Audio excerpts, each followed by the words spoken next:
bonjour à tous. Petite vidéo et donc pour vous présenter donc l'antenne filaire que j'ai réalisée là il y a bien 3-4 ans, mais qui fonctionne encore à merveille. Donc ma foi, voilà, la petite vidéo je vous la présente, mais c'est vraiment une antenne qui fonctionne très très bien. Donc pour fabriquer cette antenne, il vous faut vous munir donc d'un boîtier de dérivation, voilà, un rond ou carré, peu importe le diamètre. Bon, on va pas non plus trop volumineux non plus, ça sert à rien. C'est juste pour faire deux petites soudures à l'intérieur, mais c'est pour tout que ça soit étanche. Après, il vous faut du fil souple, du 2,5 mm, donc par côté, il en faut 2,75 m. Donc 2,75 m de fil de 5 mm. Après, il faut de la petite cordelette là, nylon, qu'on trouve dans les grandes surfaces. Voilà, c'est pour faire le point d'accroche, si vous voulez faire le petit point d'accroche. Il vous faut donc un petit isolateur, moi pour ma part, voilà, petit isolateur. Après, si vous n'avez pas ce genre d'isolateur, c'est tout simple à fabriquer. Vous achetez du tube PVC à petit diamètre, en longueur, ils vendent ça dans des boîtes, ça fait 5 cm de long. Et vous percez un trou à chaque extrémité, et puis vous mettez votre cordelette et votre fil pour faire la boucle. Voilà, et puis ça vous fera un isolateur en PVC. Voilà.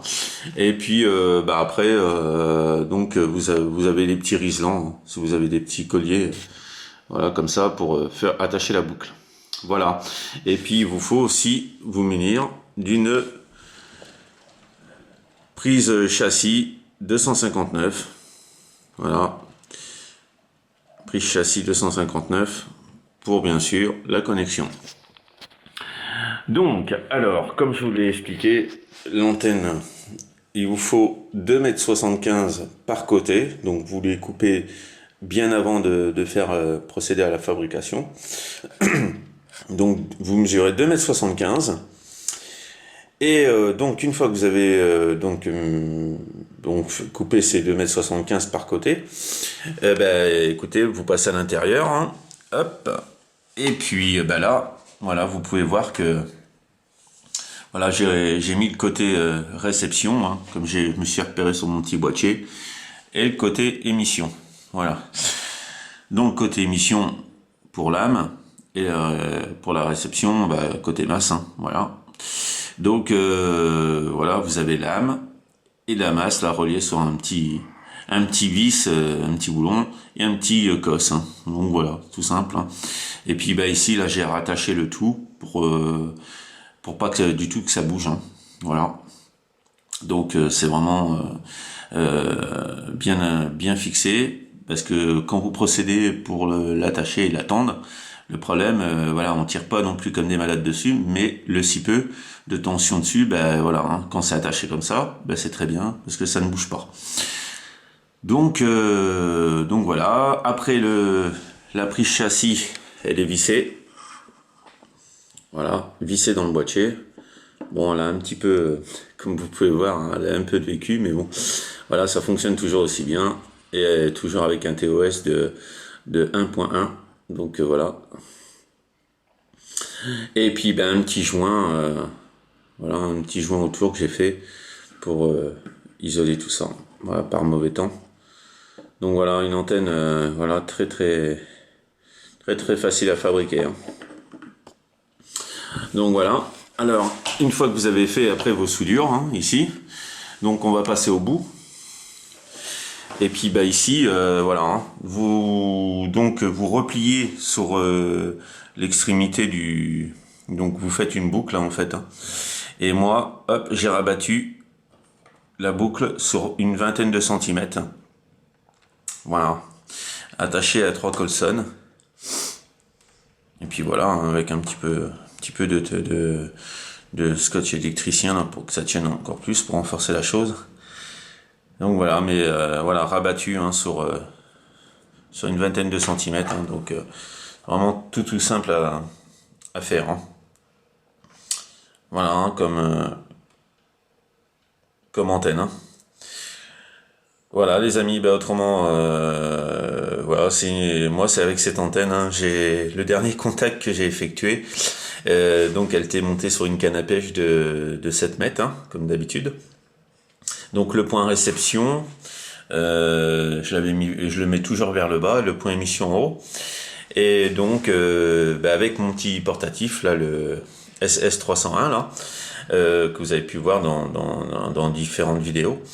Donc j'avais fait le QSO avec la Suisse.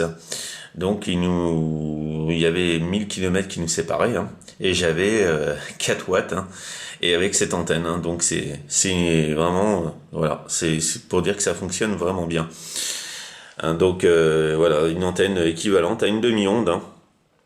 Donc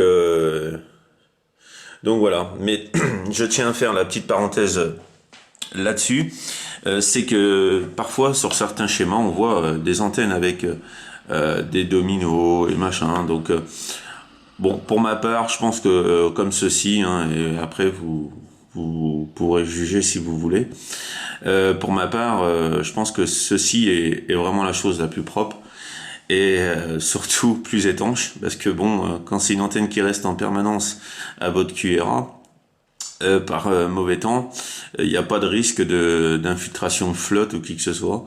Voilà, quand c'est bien étanche, quand c'est bien voilà, passé correctement, la flotte ne risque pas de s'infiltrer. Moi, celle-ci, voilà, elle est restée à mon précédent QRA, elle est restée vraiment, ouais, elle est restée bien une bonne année dehors, et ben vous voyez, elle est toujours intacte, hein. Voilà, il n'y a rien de vraiment voilà, il n'y a pas du tout c'est pas abîmé, rien, donc voilà, encore pour dire, quand c'est bien étanche, surtout bien étanche, hein, j'insiste bien là-dessus, parce que si votre antenne n'est pas étanche, surtout pour les connexions là, les soudures, vous aurez sérieusement des problèmes de TOS, hein, je crois, hein. Donc voilà, pour éviter ce problème, donc bon, voilà, je fais la petite parenthèse là-dessus quand même. Donc ben voilà les amis, hein, moi je vous ai présenté ma petite fabrication, hein, qui est très simple, et puis voilà, hein, peut en comprendre si vous l'amenez en portable, hein, vous voyez, hein, replié comme ça, un sac à dos avec votre matériel, et puis hop, en avant, hein, c'est parti. Voilà, bah écoutez, j'espère que cette vidéo vous aura bien aidé et bien plu, et puis bah écoutez, je vous envoie les bonnes 73, les bonnes amitiés, et au plaisir de vous recontacter. Allez, à très bientôt les amis, 73.